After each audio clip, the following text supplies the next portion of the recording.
Que Deus possa misericordiosamente receber o louvor que viemos aqui oferecer a Ele, enquanto nós o louvarmos e olharmos para a Sua palavra, que Ele possa também falar conosco e ministrar as nossas vidas. Nosso Deus soberano, Pai de amor, Tu estás presente aqui entre nós, e em meio aos louvores do Teu povo, Tu estás presente aqui entre nós. Para quem se rende ao Teu amor, não há motivo para temer. Cristo Jesus ressuscitou e restaurou nosso viver. Para quem se rende ao Teu amor, é sempre o tempo de cantar. Na alegria ou na dor, nosso viver para Te adorar.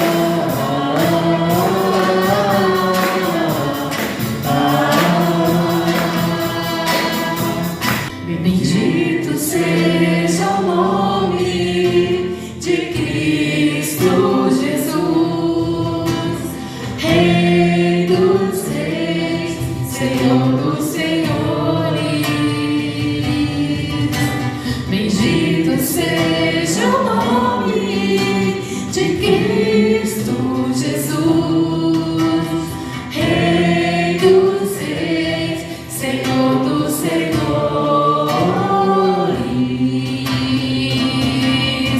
A Ele seja o louvor, a Ele seja a adoração. Glória a Deus por Suas maravilhas, pela Sua grandeza. Glória a Deus, glória a Deus por Suas maravilhas, pela Sua grandeza. Glória a Deus, glória a Deus. Deus.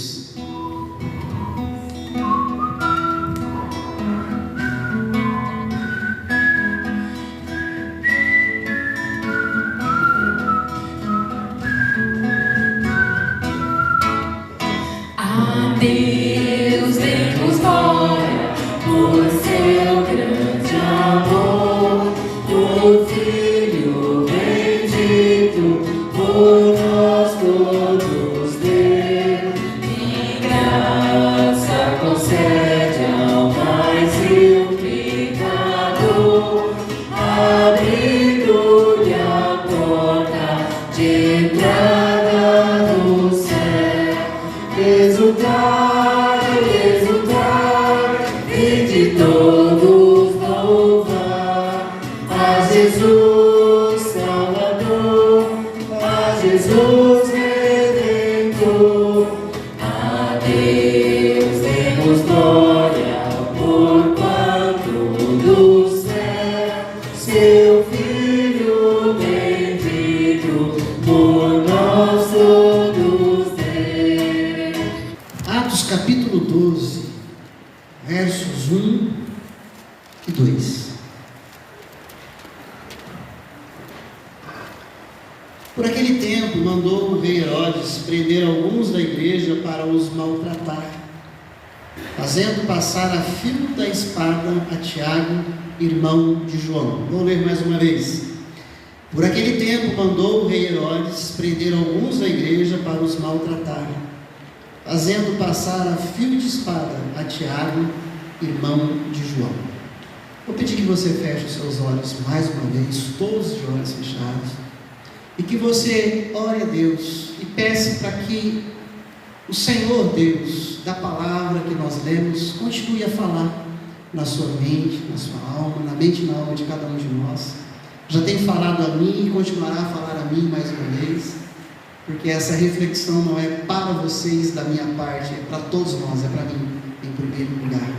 Então ore a Deus, peça que Ele continue a falar na sua vida.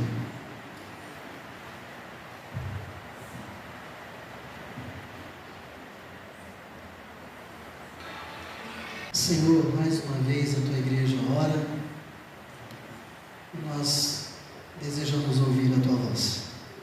Que o Senhor continue a falar conosco, possamos aprender com essa narrativa bíblica, que Lucas trabalhou com a Tua igreja no primeiro século, nessa narrativa de Atos, e que nós possamos, Deus, atentar àquilo que é a voz do Senhor para nós, em nome de Jesus.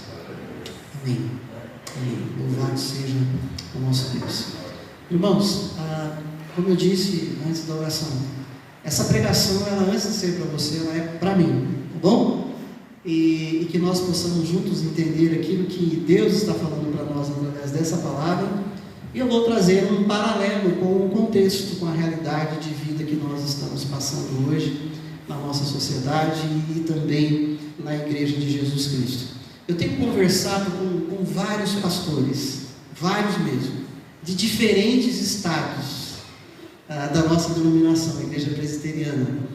E eu gosto de aprender com os outros e gosto de ouvir o que está acontecendo na igreja desses pastores. Há uma interrogação na cabeça, não vou dizer de todos, mas pelo menos de boa parte dos pastores, e pelo menos todos com os quais eu venho conversando, há uma interrogação na nossa cabeça, né? O que a gente faz, o que a gente continua a trabalhar com a igreja numa época onde muitos já não estão assim tão engajados, tão envolvidos com a palavra de Deus. Tem gente que fala que nós falamos que existe o ano AD, né, antes de Cristo, e o ano DC, depois de Cristo. Vários pastores estão falando, a igreja é uma antes do Covid e outra depois da Covid.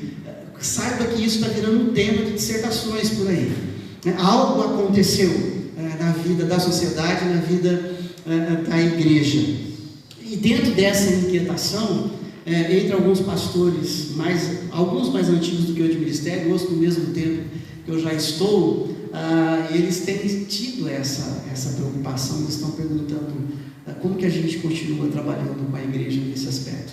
E assim, vários já têm assim, resumido o trabalho, as suas reuniões de igreja no culto do domingo à noite. Algumas ainda têm escola bíblica, boa parte já não tem mais reunião de oração, que não é bom, que não é ideal, mas algo aconteceu e nós estamos inquietos. E entre vários pastores, um que eu conversei a semana passada, que a igreja dele chega perto ali de 300 pessoas, 300 membros, 3 vezes maior que nós aqui tranquilamente, eu falo, como é que está, meu irmão? Agora a gente está conseguindo reunir 90 no culto domingo à noite, mas somos 300. Eu falei, a reunião de oração, como é que está? 6, 8, vem aí na quarta-feira. Fala, ok, tá bom, alguma coisa aconteceu. Um outro pastor, esse de um outro estado, um outro pastor também na mesma questão, também laborando, dançando, virando piroleta para trazer o pessoal de volta para a escola bíblica e reunião de oração. Enquanto isso não é uma questão local, pontual, não é para a gente se conformar e falar, como então a maioria está assim, não está normal. E quem prestou atenção e falou amém na oração da nossa irmã Márcia, e eu fiquei muito atento à oração dela, não porque ela fez, mas porque eu presto atenção na oração de todos para falar um amém convicto no final, essa questão de levantar a igreja, de ter uma revolução na vida da igreja. Nossa igreja e a igreja no Brasil precisa de uma revolução. Precisa de uma revolução. E quando eu fico pensando nisso nos últimos meses, e em especial nessa semana, me veio à mente esse texto de Atos. Esse texto de Atos 12, o qual nós lemos agora, e ele traz para mim aqui algumas realidades que eu quero compartilhar com você, antes de nós fazermos alguns paralelos com a igreja hoje, a sociedade hoje. Bom, primeiro que naquela época onde Lucas está ali presente, está depois de apurada investigação, sendo usado pelo Espírito Santo de Deus para deixar essa narrativa de Atos a despeito da igreja do primeiro século, para que eu e você pudéssemos ver hoje, a igreja ali é a igreja que crê em Jesus Cristo, mas que há ainda os judeus apegados aos ritos mosaicos ao templo, né? Tanto que no verso 1 diz: por aquele tempo mandou o rei Herodes prender alguns da igreja para os maltratar. Então Herodes é o rei vassalo dos judeus, que não gostava de ouvir de uma igreja que acreditava no rei Jesus. Ele vai perder o trono. E junto com o Império Romano, que também não gostava da ideia de ter um rei que vai dominar todos os séculos, também não gostava. Então a igreja naquela época é uma igreja de pessoas que está debaixo de perseguição tanto romana quanto do judaísmo. E essa igreja, ela vive algo que mexeu muito com as suas emoções, com a sua mentalidade, mas eles viveram algo que me salta aos olhos. Eu quero dizer a você para prestar bastante atenção, e por isso eu coloco um título um pouco grande. A hora que eu terminei a mensagem, falei para a Thelma: faz os slides, por favor, para ajudar o pessoal. Falei: nossa, que título gigante. Falei: não é proposital. A geração de crentes movido mais pela fé racional do que pelas emoções. Esse é o grande título da nossa reflexão bíblica de hoje. Uma geração de crentes movidos mais pela fé racional do que pelas emoções. Dentro do contexto que eu disse, de uma maneira muito simples e objetiva que o texto nos traz, esse cenário de grande tensão e de grande medo. Imagina a igreja reunida, cultuando a Deus, lendo a palavra, estudando a palavra, orando uns com os outros, tendo comunhão, e de repente entra tantos soldados do Sinédrio, que eram mandados ali para perseguir, prender e matar. Imagina numa reunião de igreja, como nós estamos hoje aqui, entra o exército, os soldados do Sinédrio, melhor dizendo, e prende. Você está preso. Nós não concordamos com vocês reunidos em nome de Jesus, para exaltar a Jesus e estudar a Bíblia. Nós não concordamos com vocês se reunindo para orar em nome desse Deus, Jesus Cristo. Nós vamos prender vocês. Imagina o cenário, a tensão que esses crentes viviam naquela época. Mas o que eu chamo a sua e a minha atenção é que nem isso os impedia de continuar se reunindo. Porque fala que o rei Herodes mandou prender alguns da igreja. Mas se eles foram presos é porque eles estavam lá. Eles sabiam do risco. E no verso 2 nós vemos que um dos apóstolos, discípulo de Jesus, chamado Tiago, é tido como o primeiro mártir da igreja. Ele morre ao fio da espada. Tiago morre porque ele insistia em continuar vivendo com a igreja, louvando a Deus, estudando a palavra, tendo comunhão e orando com os irmãos. Então, lendo a morte de Tiago, a minha mente, a minha alma, rapidamente nessa semana, foi arrebatada para a tradição histórica da igreja. Aquilo que não está na narrativa bíblica, mas a tradição da história, há muitos que concordam com isso, que fala não apenas da morte de Tiago, mas fala da morte dos demais apóstolos. Fala da morte dos demais discípulos de Jesus. E eu gostaria de lembrar a você aqui rapidamente a despeito da morte de alguns, ou de todos os discípulos tidos como apóstolos de Jesus. Pedro, segundo a tradição, não é narrativa bíblica, a tradição histórica, ele foi crucificado de cabeça para baixo, em Roma. Quando decidiram que iam crucificar Pedro, porque ele não parava de querer viver como igreja, ele não parava de falar de Jesus, ele não queria parar de orar e de crer na palavra de Deus, então Roma decidiu crucificá-lo. Ele falou: igual o meu mestre, eu não mereço ser crucificado, então me crucifique de ponta cabeça. Alguns falam que ele foi crucificado de ponta cabeça, outros em X, mas não na posição a qual Jesus foi crucificado. Pedro é alguém que, assim como Tiago e aqueles cristãos que se reuniam ali no primeiro século, não deixaram de se reunir por causa do medo, por causa da perseguição. Por isso que eu coloquei uma geração que viveu muito mais embasado na fé racional do que nas suas emoções. Porque se eles fossem se entregar ao medo, à perseguição, à tensão de saber que se reunir, eles poderiam ser presos e mortos, como muitos foram, eles não iriam se reunir mais. Mas eles se reuniam por quê? Porque Jesus é o cabeça da igreja, porque Jesus é aquele que institui a igreja, e porque Jesus falou que a igreja precisava se reunir para cultuar a Deus, para orar, estudar a palavra e viver comunhão. Eles entenderam isso, era uma fé racional. Então eles não se reuniam porque sentiam vontade apenas de se reunir, eles não se reuniam porque era gostoso apenas, eles se reuniam porque era da vontade deles, porque fazia bem para eles, mas eles se reuniam muito mais por uma fé racional, a qual Jesus havia estipulado e inaugurado na sua igreja. André é outro que morre, e André, segundo a tradição, ele foi martirizado e morto na Grécia, enquanto ele pregava o Evangelho. Ele morreu também em cruz, em forma de X. Essa foi uma forma de morte que Roma usava muito para aqueles que eram condenados. E olha o que diz a tradição quando André, por amar a Jesus e amar a igreja, o que a tradição diz. Após ter sido chicoteado, que antes de ser crucificado eles eram chicoteados, após ter sido chicoteado severamente por 7 soldados. Você consegue imaginar essa cena? 7 soldados chicoteando o teu lombo, o meu lombo? Tenta imaginar isso. Esses ataram o seu corpo à cruz com cordas. Ele não foi crucificado, amarraram com corda, destruído no chicote, para prolongar a agonia deles. Eu já preguei algumas vezes aqui sobre morte e morte de cruz pelo Império Romano, que haviam alguns que levavam uma semana para morrer pendurado na cruz. Jesus morreu ali naquele momento, naquele mesmo dia, naquelas horas, porque a lança foi transpassada ali e o sangue saiu, conforme o profeta Isaías disse. Mas a maioria tinha os joelhos quebrados com marreta, ou eram depois chicoteados, amarrados e deixados lá agonizando. Então era comum passar naquele cenário e ver gente pendurada na cruz agonizando de dor. E aqueles que eram os seguidores de André disseram que ele ficou amarrado lá depois chicoteado. E os seguidores deles reportaram que quando ele foi levado em direção à cruz, André continuou a pregar para os seus torturadores por 2 dias até que ele morreu. Eu falei, meu Deus, que geração, que crente, chicoteado, sendo levado para a cruz, e enquanto agonizava, pregava para os soldados que estavam ali. Ele estava sentindo dor, sim. Estava gostoso ali? Não. Mas a fé racional dele, não as suas emoções que o motivava e que o direcionava, a fé racional dele disse para que ele fizesse aquilo. Aliás, ele ouviu de Jesus: no mundo tereis, tem de bom? O servo não é o maior do que o seu Senhor. André entendeu, ele captou a mensagem. Então a fé racional dele o moveu a viver firme.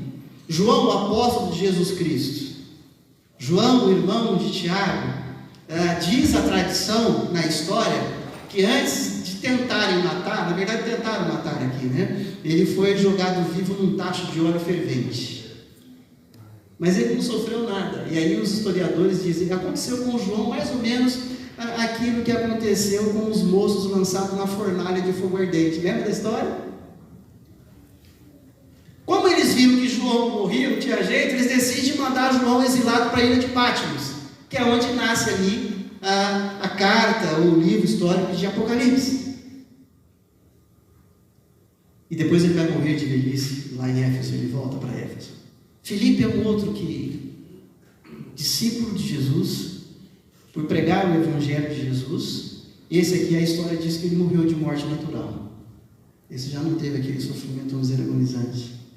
Mas Bartolomeu, outro discípulo de Jesus, segundo a tradição, ele foi posto vivo num saco lançado no mar. Botado dentro de um saco, amarrado e jogado no mar. Porque ele queria continuar vivendo como igreja. Porque ele queria continuar crendo em Jesus, orando com os irmãos, lendo a palavra de Deus. Tomé, segundo a tradição, ele trabalhou na Índia e ele foi martirizado e morto. Mateus, ele sofreu martírio na Etiópia, morto por um ferimento causado por uma espada. Tiago, filho de Alfeu, um livro do seu tempo relata que ele foi apedrejado pelos judaizantes, né? Em Jerusalém, por pregar Cristo. A fé racional deles é que os movia. Não eram as suas emoções, suas afetividades, seus sentimentos. Estou com vontade, não estou, está difícil. Não, a fé racional os movia. Tadeu sabe-se apenas que foi sepultado em Beirute ou no Egito. Simão, o Zelote, segundo a tradição, ele trabalhou no norte da África e sofreu martírio na Palestina durante o reinado de Domiciano, perseguidor dos cristãos. Matias, o apóstolo escolhido para substituir o traidor Judas, Iscariotes foi apedrejado e depois decapitado. Matias, você continua crendo em Jesus? Sim. Matias, você vai continuar se reunindo em igreja? Sim. Matias, você vai continuar estudando a Bíblia? Sim. Você vai querer continuar vivendo como os irmãos? Sim. Então vem para cá, pega no Matias. E agora, se o apedrejamento não foi suficiente, corta a cabeça fora do Matias. Por isso que eu coloquei o título, uma geração que viveu muito mais pela sua fé racional do que pelas suas emoções. Eu emocionalmente ele não aguentava a primeira. O apóstolo Paulo, enquanto não andou com Jesus durante os 3 anos de ministério, mas também é escolhido pelo próprio Jesus depois de morte, ressurreição e ascensão, e aparece para ele na estrada de Damasco, Paulo é tido também como um dos apóstolos. E ele também, conforme a tradição, diz que foi decapitado, condenado por Roma. Nós lemos sobre Paulo em Timóteo sendo preso, pedindo a capa, os pergaminhos, mas o que fala que ele foi morto, decapitado, é a tradição histórica. Percebe como que essa geração vive no primeiro século? Percebe como que essa geração vive não diante daquilo que eles sentem ou das circunstâncias, mas eles estão dispostos a continuar reunindo-se em igreja, vivendo em igreja. E eu peço que você volte seus olhos em Atos 12, diz: por aquele tempo mandou o rei Herodes prender alguns da igreja para os maltratar. Eles eram presos, mas nem isso os tiraram. Eu e você, e os demais crentes que foram salvos em Cristo Jesus, e hoje, nós podemos estar aqui. Sabe por que eu e você podemos estar aqui hoje? Porque a igreja do primeiro século, porque homens como eles, e outras famílias de cristãos, decidiram ousar viver a fé racional, não se entregaram. Se eu e você vivemos hoje, é porque uma fé racional trouxe a igreja até hoje, para que eu e você fôssemos alcançados em Cristo Jesus. Tem uma frase que eu acredito que os cristãos mais antigos conhecem muito bem. Essa frase foi dita por Tertuliano de Cartago, no ano 200 depois de Cristo, que diz: sanguis martirum est semen ecclesia. O sangue dos mártires é a semente da igreja. Já ouviu essa frase? O sangue dos mártires é a semente da igreja. O sangue dos mártires é a semente de novos cristãos. Por isso que foi uma geração muito forte, uma geração fundamentada não no seu sentimento, nas suas emoções, mas uma geração fundamentada em uma fé bíblica racional, que os chamou para viver enquanto igreja, apesar de tudo que eles estavam prontos a passar. A história fala também, além dos apóstolos, de vários cristãos. Nós já passamos esses estudos aqui em escolas, há anos atrás, escola bíblica, a despeito de famílias inteiras de cristãos que morreram, porque eles insistiam em se reunir como igreja.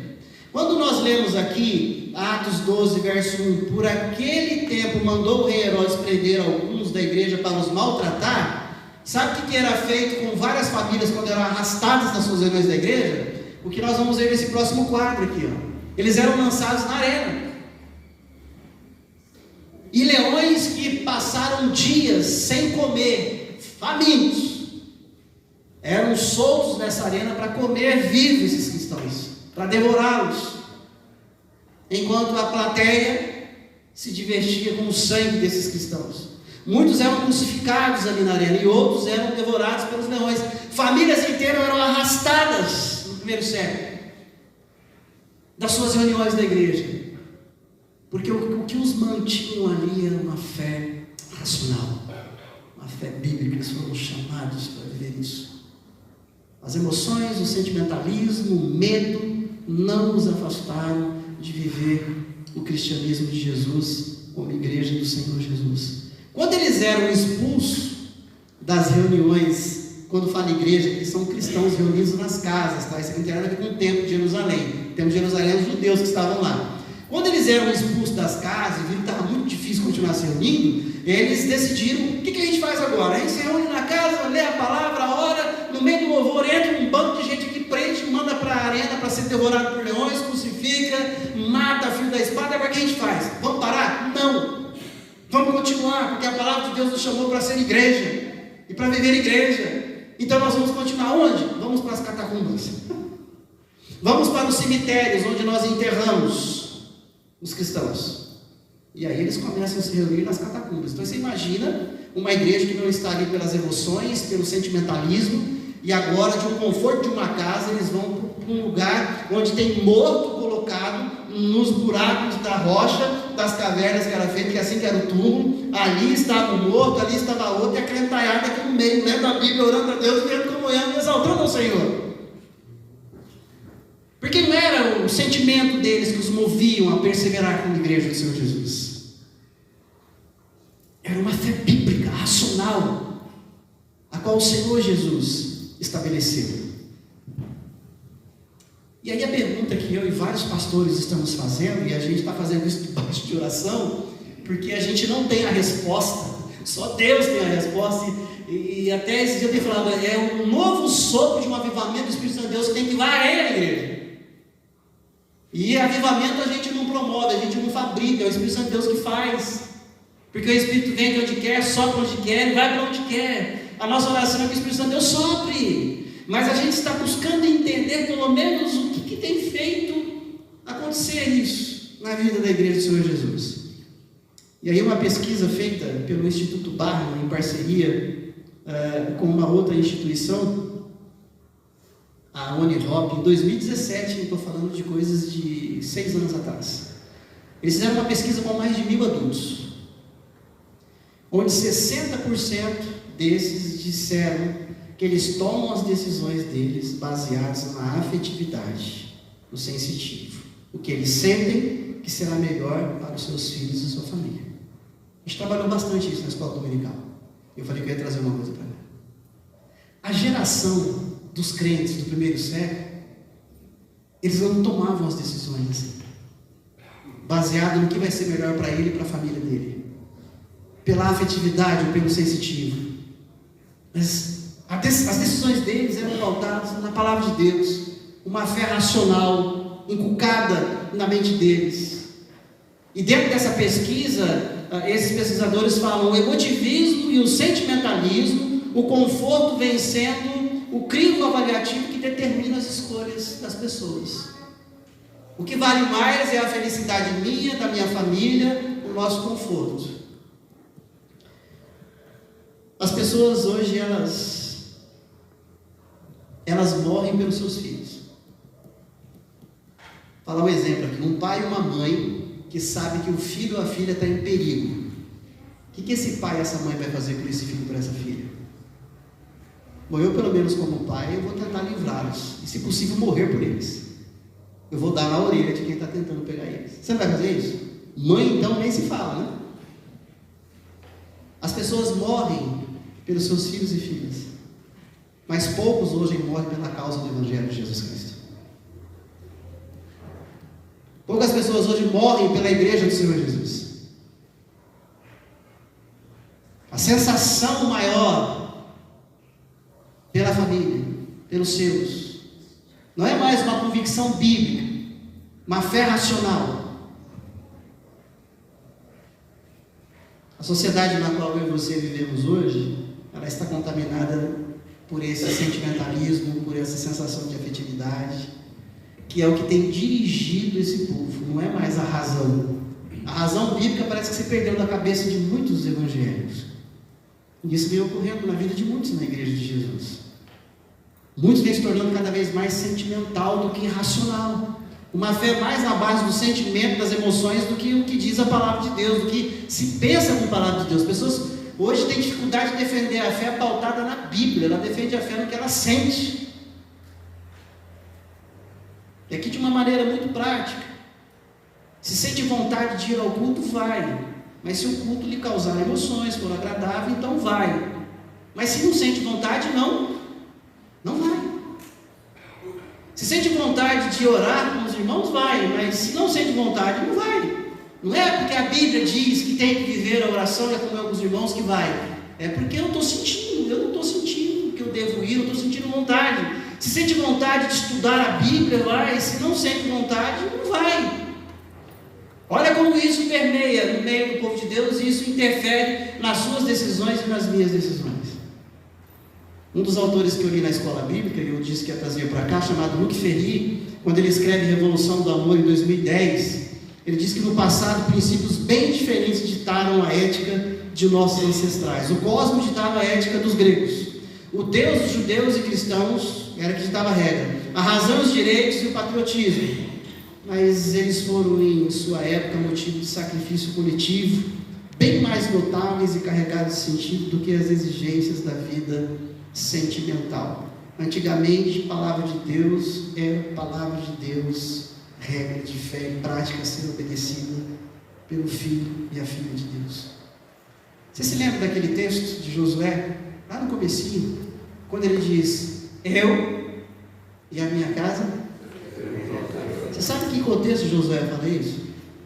Josué dá uma olhadinha para o lado da esposa dele, dos filhos, do gato, do cachorro, do papagaio, dos servos, escravos, todo mundo. E ele fala assim, ó, eu decido servir a Deus. E vocês vêm comigo. O restante do povo de Israel, eu não sei o que vocês estão decidindo. A gente está entrando aqui em Canaã. Eu decido não servir os deuses deles. Eu decido servir ao meu Deus. Hoje, guardar as proporções, é difícil um chefe de família mandar a esposa e os filhos a servir o mesmo Deus que ele. Mas uma coisa, um chefe de família, ou uma esposa, um filho, seja quem for, tem a força de dizer, se meu pai vai, amém, se não vai, eu vou. Se a minha mãe vai, beleza, se não vai, eu vou. Se o marido vai, beleza, se não vai, eu vou. Se a esposa vai, beleza, se não vai, eu vou servir ao Senhor. Só que o sentimentalismo e as emoções da família têm falado mais alto do que a fé racional da palavra de Deus. E muitos deixam de viver essa seriedade se rendendo ao familiar. É para amarmos a nossa família, mas não é para amar a família acima do reino de Deus. É para amar a família e servir o reino de Deus. Que ele ou ela não vá, mas que você vá, que você assuma a responsabilidade. Eu citei isso na escola bíblica passada aqui, num dos fóruns que eu estava participando a semana passada, mesmo que online, e uma pessoa falou assim, o que eu faço com a minha filha adolescente, o que eu faço com o meu filho, que está tendo umas escolhas loucas na vida dele hoje. E aí a preletora falou assim, olha, é o seguinte, se na igreja que você frequenta, não tem um homem, uma mulher adulta, que sirva de exemplo para o seu filho, que você o seja na sua casa. Se não tem crente nenhum para ser referência para o seu filho, que você o seja. Ponto. É assim. Atos 12, verso 1 e 2 diz, por aquele tempo mandou o rei Herodes prender alguns da igreja para os maltratar, fazendo passar a fio de espada Tiago, irmão de João. Eu estou chegando no final da nossa reflexão, lembrando que Tiago, apóstolo de Jesus Cristo, e os demais apóstolos, e todos aqueles cristãos que decidiram, apesar da perseguição, apesar de sofrerem a possibilidade de ser invadindo a reunião da igreja enquanto oravam, estudavam a palavra, eles permaneciam semana após semana se reunindo ali. E é interessante que eles decidiram viver essa fé pela razão e não por seus sentimentos e conforto. E eu fiquei pensando enquanto eu trabalhava esse texto, pensei na minha conversa com os outros pastores, por amor à igreja que nós temos. E eu pensei assim, se um Tiago, apóstolo de Jesus Cristo, se uma dessas mulheres e crianças que foram jogadas na arena, viesse ocupar um dos púlpitos da igreja hoje, qual mensagem você acha que eles pregariam para a igreja? Qual mensagem você acha que eles estariam pregando nas redes sociais? Atos 12, 1 e 2, muitos daquela igreja eram presos e maltratados, e alguns foram mortos, passado ao fio da espada. Vou falar mais uma citação e depois nós vamos ouvir um cântico. Diz assim, os motivos tradicionais do sacrifício coletivo foram, pelo menos na Europa, literalmente eliminados, para a grande destruição dos valores. Quem das novas gerações morreriam por Deus ou pela pátria? E aí o autor continua dizendo, desse livro que eu estava lendo, ele fala assim, olha, tem uns loucos por Jesus ainda, mas é porque eles não foram contaminados por esse sentimentalismo, esse emocionalismo que impera na sociedade. Mas esses loucos por Jesus, que morrem por Jesus, são pouquíssimos. E ele diz, talvez ninguém ou quase ninguém morreria por Jesus. Quando eu falo Jesus, o cabeça da igreja, a igreja é Cristo representado na face da terra. Irmãos, eu falo isso como pastor que ama Jesus Cristo, que também precisa melhorar muito, muito, e que ama essa igreja, e que quer ver essa igreja vivendo como a geração bíblica escolheu viver. Viveu muito mais pautada na sua fé racional, aprendida na palavra de Deus, do que nos seus sentimentos, do que nas suas emoções. É por isso que eu prego movido por Deus, pelo Espírito Santo de Deus, com muito temor e tremor, com muito amor à igreja, porque nós precisamos daquilo que foi orado durante o culto, que Deus faça uma revolução no meio da igreja, que Deus faça uma revolução no meio da igreja, mas eu e você precisamos atentar para isso. Olha o que diz esse cântico, que um dos crentes da geração antiga, do nosso século ainda, canta, né? Paulo César, do grupo Logos.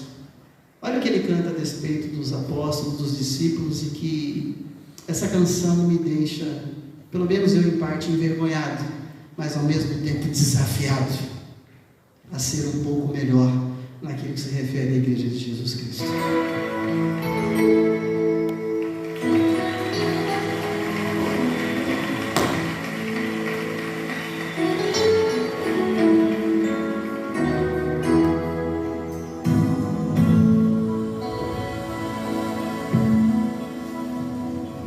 Causa surpresa para muitos hoje em dia rever histórias que o tempo não levou, como os discípulos deixaram suas redes, o seu pão, a sua vida, e seguiram a Jesus. E muitos deles, certamente a maioria, não tiveram vida pura, mas trocaram o andaram perto do Senhor, viram milagres de amor, deixaram marcas.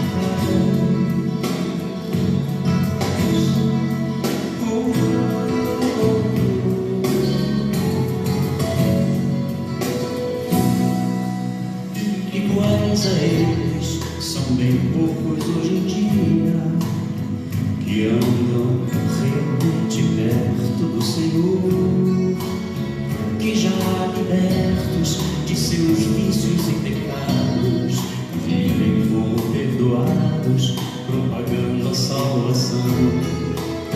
São tais pessoas que são fortes, são fracas, e por isso deixam marcas para outros como eu. Andarem perto do Senhor, verem milagres de amor, pisarem marcas.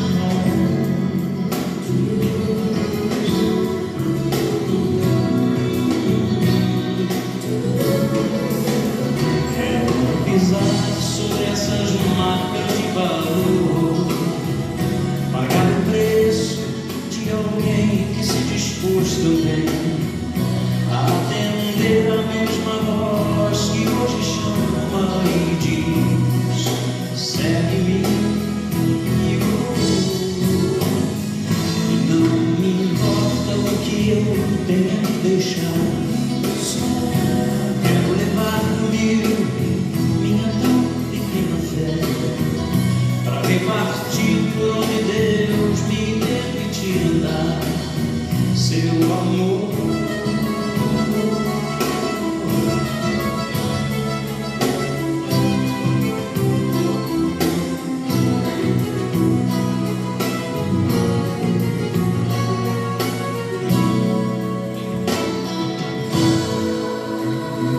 Iguais a eles são bem poucos hoje em dia, que andam realmente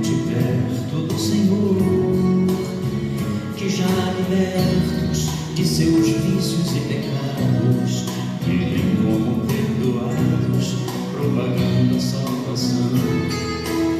São tais pessoas que são fortes sendo fracas e por isso deixam marcas para outros, como eu, andarem perto do Senhor, verem milagres de amor, pisarem marcas.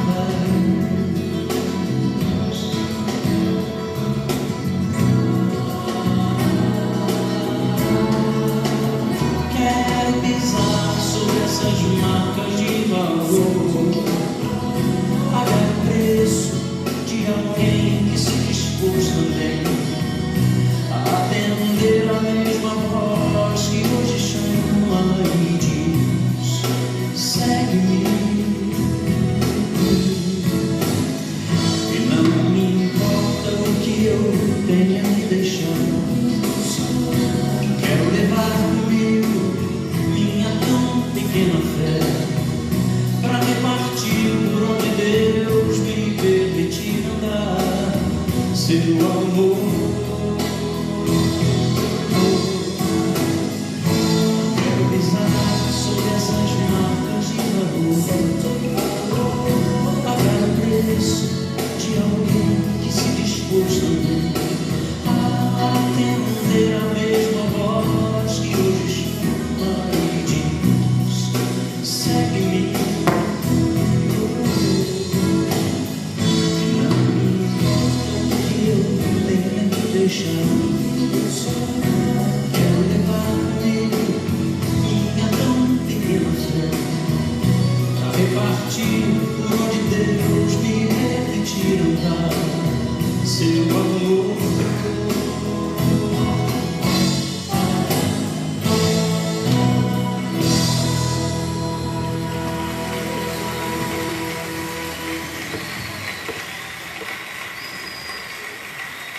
Quais são as marcas que, depois que Jesus me chamar, vão ficar?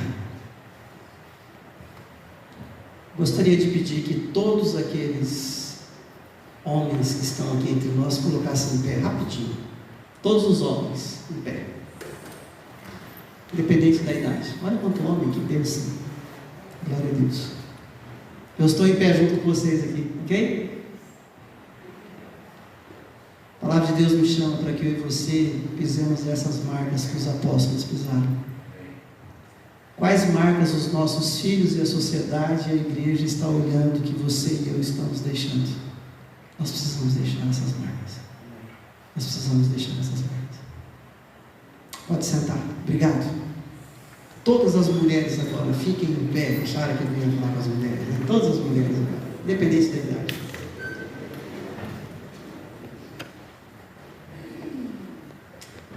Quais as marcas vocês, mulheres, estão deixando para seus filhos, familiares e para a igreja? O que eles estão olhando? Porque como cristã, como mulher, filha de Deus, serva de Jesus Cristo, essa palavra te convida a entender esse evangelho de uma fé racional. Vocês precisam deixar marcas. Tem que ter uma revolução profunda na vida de vocês, assim como na vida dos homens. Pode se assentar. Obrigado, viu? Obrigado.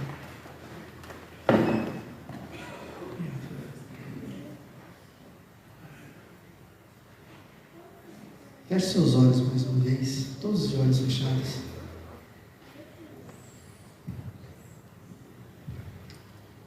Coloca a sua vida mais uma vez diante do Senhor.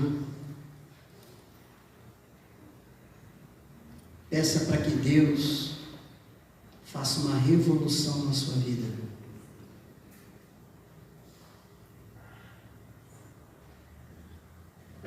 Peça para que Deus mexa com você.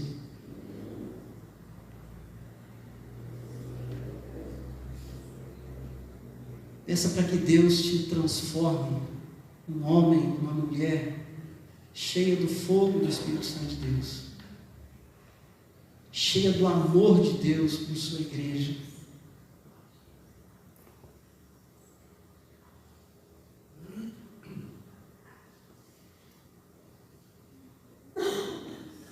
tem sido a minha oração para a minha vida.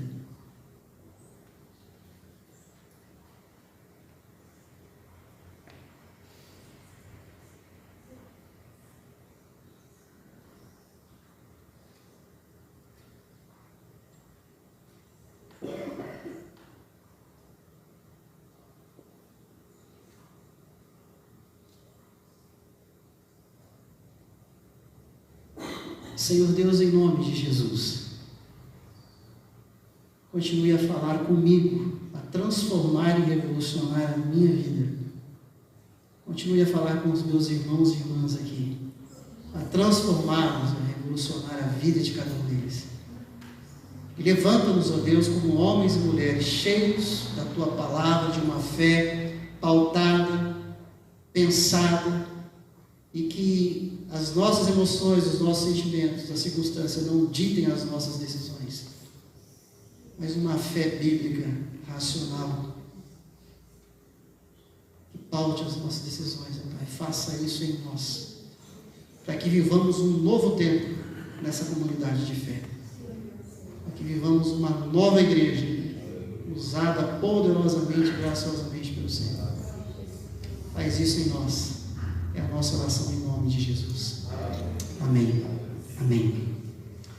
O pessoal da música pode vir aqui à frente, mas nós vamos ver um aviso antes.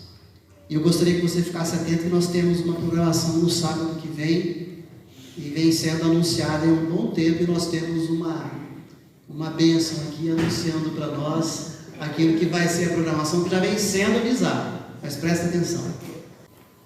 Eu vou visitar o salão. Vem você também. Ouça de novo. Vou visitar o salão. Vem você também. Onde que ela falou que vai? Onde que a Marina falou que vai? Sarau. Sarau vai ser que dia? Então, a menininha chamou vocês, gente. Me chamou aqui. Não vamos decepcionar a menina, né? Vamos estar presente aqui com a Marina, com os demais. Deus abençoe ricamente sua vida. Vamos ficar em pé e vamos abençoar uns aos outros cantando esse último cântico. Enquanto isso eu vou à porta para cumprimentar você.